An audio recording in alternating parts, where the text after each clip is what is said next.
Olá, boa tarde a você que nos acompanha aqui pelo Notícias Agrícolas. Estamos no ar com o nosso boletim de mercado, olhando para a soja lá em Chicago, que teve um encerramento, dá para dizer, até bem positivo, interessante aí, com exceção para o primeiro vencimento. O agosto, ele até teve uma correção positiva ao longo da sessão, mas acabou encerrando aí com ganhos de 2, 3 pontinhos apenas, contra 15 pontos em média de alta nos demais vencimentos. A gente vai entender essa movimentação lá em Chicago e quem traduz para a gente essa movimentação e esses preços é o meu amigo Ginaldo de Souza, diretor-geral lá do Grupo Laboro. Seja bem-vindo, viu, Ginaldo? Obrigado pela participação mais uma vez conosco aqui. Afinal de contas, o que aconteceu com Chicago, que deu uma animada, parece, por lá, Ginaldo? Boa tarde, amigos e notícias agrícolas. Alex, respondendo diretamente à tua pergunta, já faz alguns dias que o mercado vem ensaiando. Você lembra que no começo da semana, depois que saiu o relatório na segunda-feira do Crop Condition, o que aconteceu? As lavouras declinaram um pouco, no dia seguinte o mercado subiu, depois caiu e ficou nesse lenga-lenga.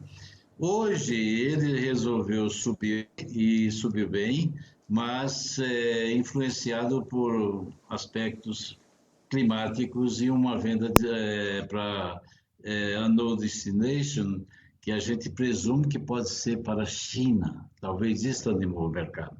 Foram 132 mil toneladas. Mas é o clima, Alex.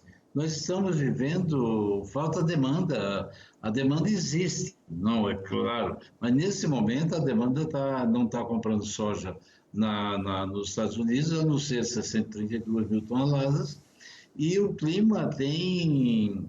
Você viu que a semana passada houve redução das condições de lavouras boas, excelentes, e na próxima segunda-feira novamente haverá.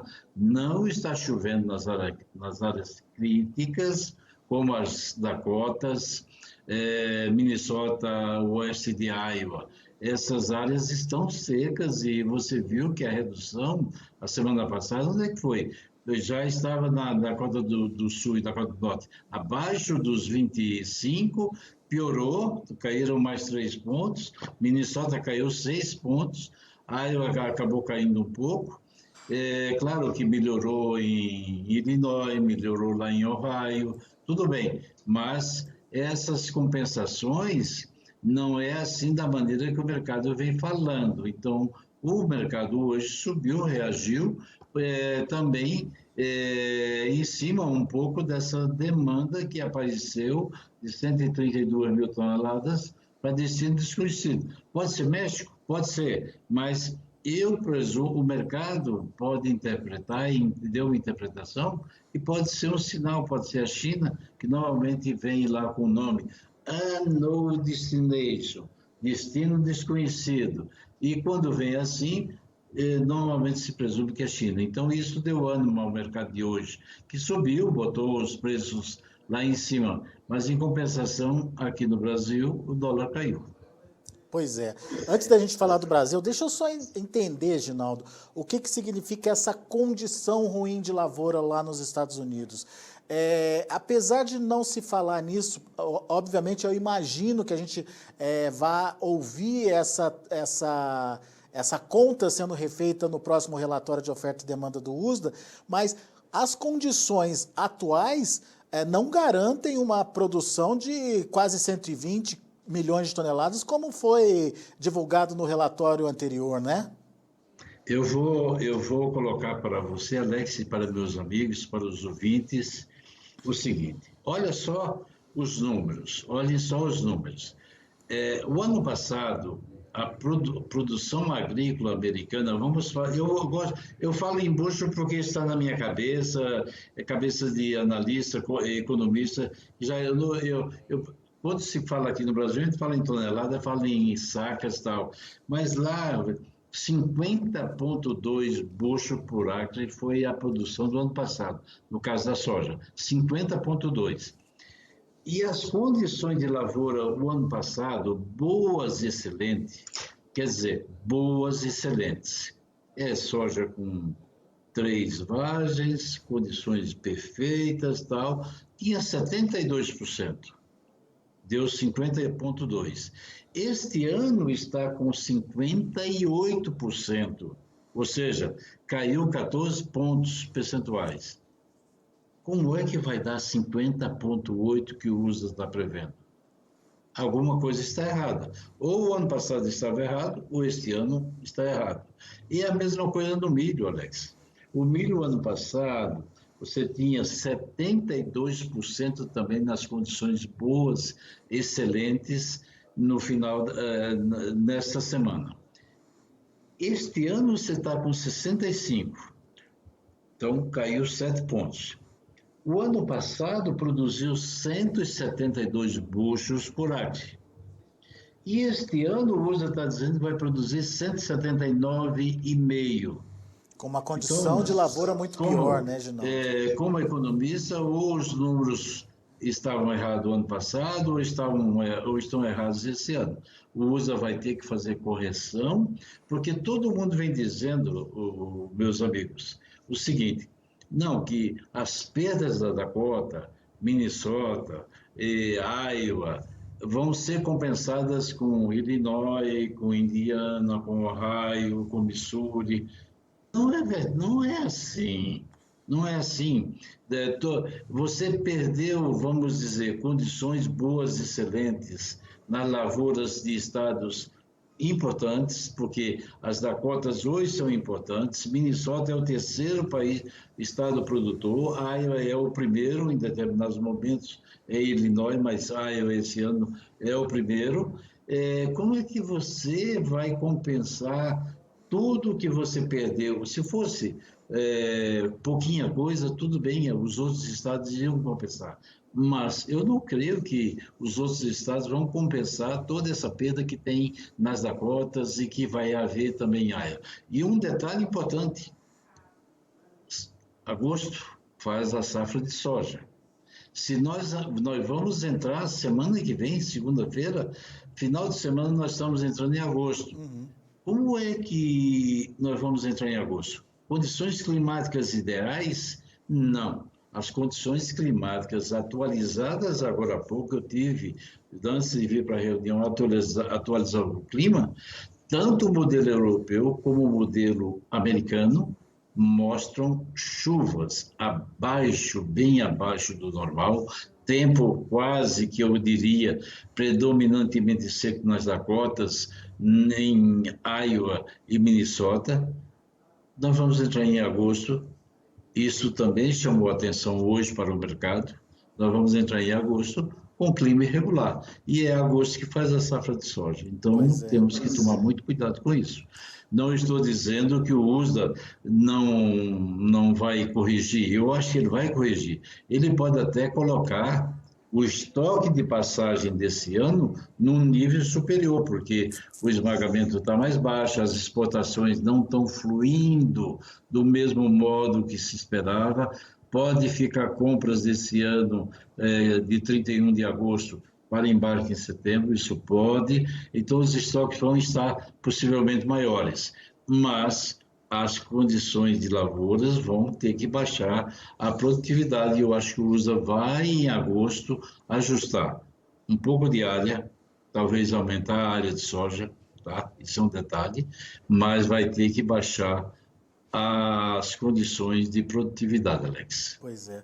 Ô, Ginaldo, mas assim, tá claro pra gente, né, que o que está acontecendo nos Estados Unidos, mas por que o grande comprador, vamos colocar a China aí, não está desesperado, Ginaldo, para comprar?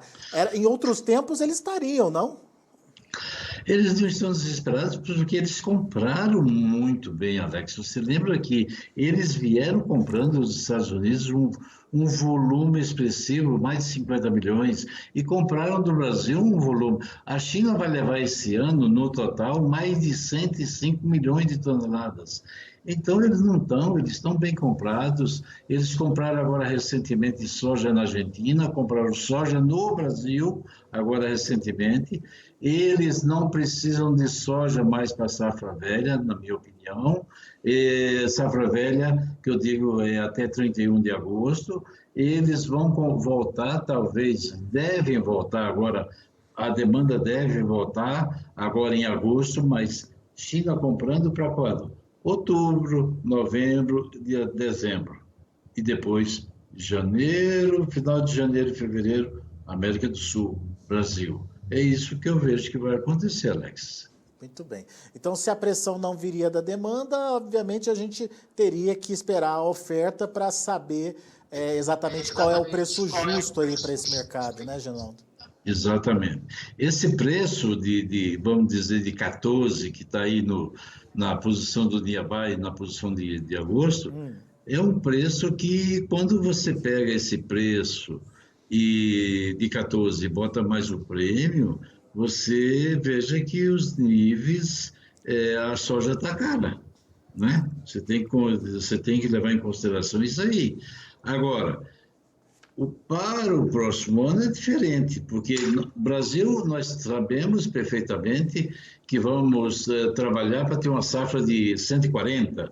A Argentina vai trabalhar para ter uma safra de mais 50, o Paraguai mais 10 e assim por diante. Mas não é clima, nós não sabemos. Não se esqueça que o ano que vem nós temos Laninha. E Laninha significa menos chuva no sul, menos chuva na Argentina e assim por diante. Nós não sabemos o que vai acontecer com a nossa safra. Oxalá a Mãe Natureza nos ajude e que a gente tenha safras cheias, porque, na realidade, o que nós precisamos é de safras cheias para abastecer o mundo. Mas safras cheias leva duas, três safras para voltar à normalidade. Lembra que há um ano e pouco atrás, soja tinha $8 por bucho, né? E chegou a 16, chegou a duplicar. Então, a gente tem que ter muito cuidado, e o produtor brasileiro vem fazendo isso com uma dinâmica bastante interessante, vendendo. Naturalmente, ele vendeu pouco para o ano que vem, mas tudo isso aí é um conglomerado que a gente tem que acompanhar no dia a dia. Muito bem. Ô, Ginaldo, você citou aí na sua fala anterior que o que Chicago ganhou, o dólar devolveu. Como é que foi isso aqui para o Brasil e o que significa isso, traduzindo isso para preço em reais? Bom, muito bem. Nós começamos amanhã com soja a 171 no Porto de Paranaguá e 172. De repente, o dólar começou a cair, Chicago inverteu, saíram essas condições essas vendas extras e Chicago chegou aí a fazer 20 e poucos de alta, mas o agosto, né, onde se baseia para se fazer o cálculo do preço no disponível, é o agosto. O agosto também chegou a subir 22 centavos e aí acabou fechando com 3, 4 centavos. E aí os preços de Chicago não subiram muito para efeito de cálculo da conta, e ainda teve a desvalorização cambial. Então, soja veio aí para 1,68 no Porto de Paranaguá. Então, soja, na realidade, em termos de preços, apesar da alta de Chicago, o preço caiu no mercado físico. E teve negócio ou não? Teve alguns negocinhos, muito pouco, 500 toneladas aqui, 1.000 toneladas lá, tal. Teve alguma coisa. O produtor está aproveitando, vendendo um pouco da mão para a boca a posição que ele tem aí, que é de soja. Vamos calcular 15% ainda nas mãos. Ele está vendendo devagar e vai fazer isso muito bem. Você tem aí prêmio setembro, agosto aí nessa faixa de 130, quando você vai para setembro você tem 140, outubro 140. Você veja que o prêmio, apesar dos pesares, não está tão alto em relação a outros anos. Outubro aí com 140, é muito alto em relação ao que tem nos Estados Unidos. Então, em outubro, nós não vamos esperar compras da China aqui, nem em novembro, nem em dezembro. Vai comprar lá em janeiro. O que é normal, né, Ginaldo? O que Normal. tradicionalmente acontece. A gente só não viu isso acontecer naquele período da guerra comercial entre China e Ah, Estados sim, Unidos, né? isso é verdade, é verdade. Mas isso é normal, Alex. Então a gente tem essa dinâmica aí pela frente e vamos torcer que as safras, né? Eu digo sempre, eu prefiro ter soja na mão do que muitas vezes tem preço e não tem a soja. Então não adianta nada. É. Então é preferível você ter safra cheia, um preço relativamente bom, porque você tem volume e tem com isso comprador, tem demanda para isso. O problema é quando você tem preço e não tem soja. É. Muito bem. Meu amigo, e como é que fica a história do Crop Tour, hein? Vai ter, não vai ter? Como é que está essa situação, Ginaldo? Muito bem, boa pergunta.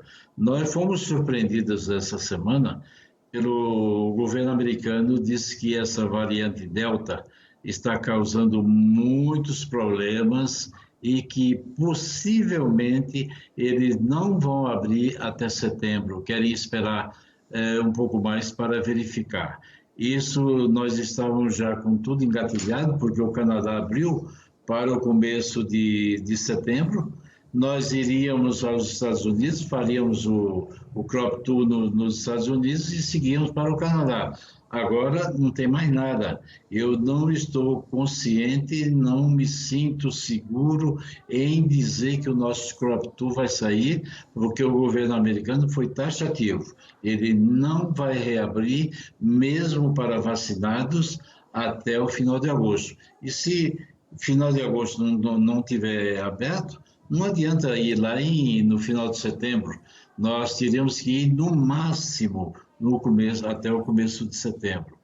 É claro, depois disso, se ele não abrir, eu vou, claro que vou. Daniel possivelmente vai também junto conosco durante a colheita. Mas a colheita não é a mesma coisa, não temos o know-how sobre soja pronta.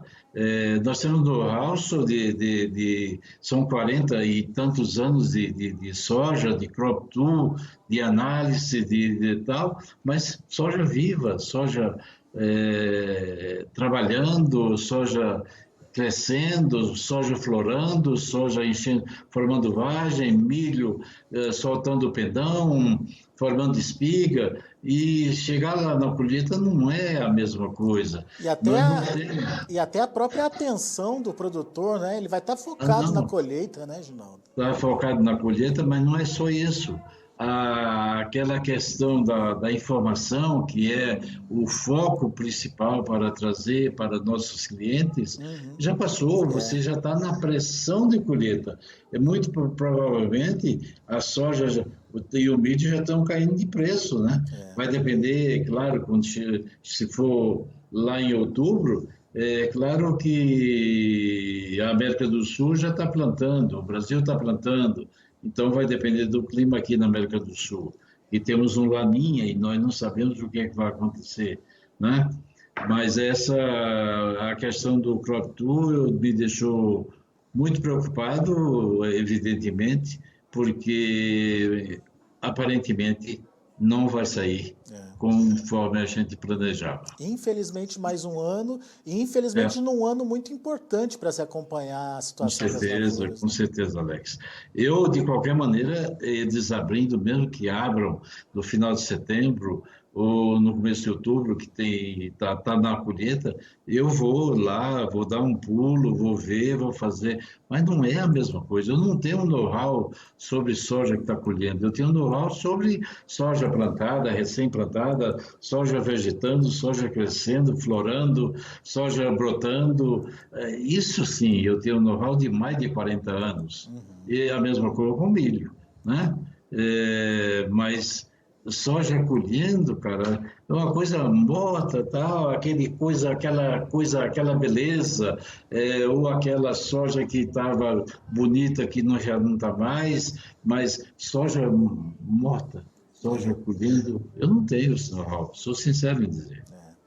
Muito bem, Ginaldo, aguardamos mais informações para frente, mas, enfim, você já deu aí uma dica para a gente do que vem por aí. Ok, é perfeitamente isso aí, Alex. Amigos, cuidem-se bem, se tranquilizem, aproveitem esses dias aí de frio, principalmente quem está na região sul e também, por que não, na região sudeste e um pouco do Mato Grosso do Sul. O frio para amanhã, de hoje para amanhã e de amanhã, de sexta para sábado, será muito rigoroso e a gente não sabe o que é que vai acontecer. As geadas vão cair, já muitas coisas se perderam e muita gente triste. Eu tenho amigos que perderam fortunas com café, perderam milho. Quem esperava colher milho safrinha lá em Jataí, 150 sacos, está colhendo 50 sacos. Aí vendeu o milho barato e agora tem que comprar milho caro para cumprir contrato. Tudo isso aí é muito doloroso. A gente fica triste com isso. Verdade. Meu amigo, obrigado mais uma vez pela participação. Ok, um grande abraço, saúde e paz para todos. Estamos sempre aqui, de pé e à ordem. Um abraço a todos. Valeu, Ginaldo. Abraço. Tá aí Ginaldo de Souza aqui com a gente no Notícias Agrícolas, pontuando as motivações dessa alta de hoje lá na Bolsa de Chicago. Obviamente tem clima de novo, né? Os mapas climáticos continuam mostrando que para os próximos 10 dias a chuva é muito pouca, principalmente na parte oeste e norte lá do cinturão produtor, as Dakotas, Minnesota, essas regiões muito afetadas aí pela estiagem ou pela pouca chuva, né? A previsão mostra que tem pouca chuva para acontecer nessas regiões, no momento delicado para a soja, que é o de enchimento de grãos. Então, é uma situação que precisa ser monitorada e hoje teve ainda, para ajudar nessa variação positiva dos preços, o anúncio de novas vendas de soja americana, de soja lá dos Estados Unidos. É pouco, 130 mil toneladas, aparentemente sim, mas é uma indicação de que, quem sabe, a partir de agosto, o mercado engrena de novo e daí a gente vê aí a demanda tentando modificar o rumo das coisas. Antes de encerrar, deixa eu passar para vocês o fechamento das negociações lá na Bolsa de Chicago. Vamos de olho na tela. O agosto, 14 dólares e 34 centes por bushel, 2,25 pontos de alta. Setembro subiu mais, 15 pontos de alta, fechou a 13,85. O novembro, 13,77, subindo 16 pontos mais 75. E o março, 13 dólares e 71 centes por bushel, uma alta também de 15 pontos. Vamos ver o milho. Também de forma positiva, encerramento para o milho, setembro 5 dólares e 58 centes por bushel, 8,75 de alta. Dezembro, 5 dólares e 56 centes por bushel, 7,5 de elevação. A mesma alta para março de 22, que fechou a 5 dólares e 64 centes por bushel. E maio, 5 dólares e 68 centes por bushel, alta de 8 pontos. E para finalizar, vamos ver o trigo. Trigo subindo bem, 16,5 pontos de alta para setembro, a 7 dólares e 5 centes por bushel. Para dezembro, 7 dólares e 13 centes por bushel, 16 de alta. Março, também com a mesma alta de 16 pontos, fechando a 7 dólares e 20. E o maio, 7 dólares e 19 centes por bushel, subindo 14 pontos e meio. Dia positivo para as negociações dos grãos lá na Bolsa de Chicago, mas, segundo o Ginaldo, aqui para o Brasil, o dólar acabou tomando um pouquinho desses ganhos e tirando a competitividade da soja brasileira. A gente agradece a sua atenção e audiência e daqui a pouquinho tem mais informações, mais destaques para você no Notícias Agrícolas. Se inscreva em nossas mídias sociais. No Facebook, Notícias Agrícolas. No Instagram, @Notícias Agrícolas. E em nosso Twitter, @Norteagri. E para não perder nenhum vídeo, não se esqueça de nos acompanhar no YouTube e na Twitch, Notícias Agrícolas Oficial.